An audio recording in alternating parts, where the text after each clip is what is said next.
अस्सलामुअलैकुम दोस्तों, trade Intex agro Pakistan दे विच बिल्कुल फ्रैश स्टॉक वाइटियो ट्रैक्टर EX800 हॉलिंग मास्टर दा लैके आ गई है।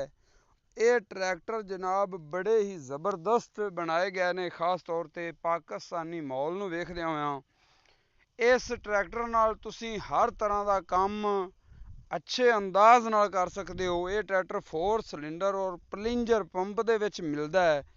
प्लिंजर पंप और 4 सिलेंडर एक पावरफुल ताकत इस ट्रैक्टर दे विच है। और ये ट्रैक्टर चाहे तुसीं ट्राले ते लगा सकते हो, तुसीं इहदे कोलों वाही दे विच काम लै सकते हो। और ये ट्रैक्टर आपां नूं 3 स्पीडां दे विच मिलदा है, हाई लो मीडियम। अगर PTO की गल करिए तो वह भी इहदे विच मल्टी स्पीड PTO मिलती है। इस तो बाद ये ट्रैक्टर तुसीं ट्राले दे अगे लांदे हो तो बड़े अच्छे अंदाज नाल वजन नूं खिच्चदा हैगा। चाहे जनाब आलू दे ट्राले तुसीं खेत विचों कड्ढने होवन, या फिर गन्ने दा ट्राला लैके जाना होवे, या बेलर मशीन दे अगे इस ट्रैक्टर नूं तुसीं चला सकते हो, या फिर आलू की हारवैसटिंग तुसीं करनी होवे। आलू की हारवैसटिंग वास्ते ये ट्रैक्टर बहुत ही ज़बरदस्त है। वो इस तरह कि साडे मुकामी ट्रैक्टरां दे विच 540 चक्कर PTO दे हुंदे ने।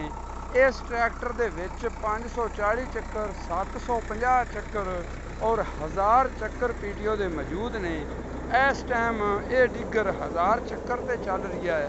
जिहड़ा सौखा ईजी एप्लीमेंट हुंदा है वो 1000 चक्कर ते आपां चला सकने हैं।